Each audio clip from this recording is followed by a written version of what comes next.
3 years ago, when Rishi Sunak was Chancellor, he blocked plans by the Department of Health to rebuild 5 hospitals that are affected by crumbling concrete. Well, what Rishi Sunak as Chancellor put in place was a £700 million fund for Raac replacement. That was put in place from 2021. In fact, we were on this issue early. We were surveying hospitals from 2019. So those 5 hospitals that the Department of Health had said it wanted help rebuilding were put onto the list of let's do a bit more research, let's put them on the back burner.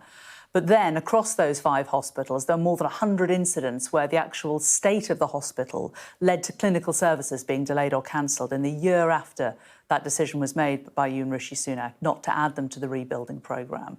Well, will you apologise to patients who didn't have their operations because the building was crumbling around them?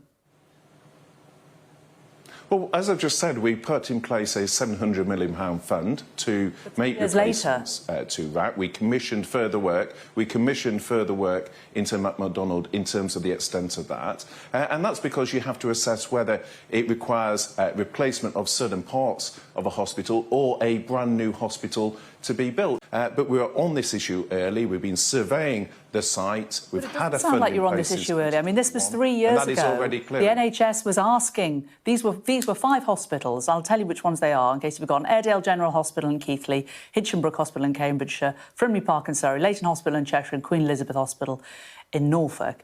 These hospitals were so bad that the NHS said that they needed rebuilding, and they were so bad that within the next year there were 100 incidents of those hospitals falling to bits around patients' heads. I mean, it sounds like you've put saving money ahead of patient safety. No, I'm not sure you sort of heard the answer I gave just a moment ago.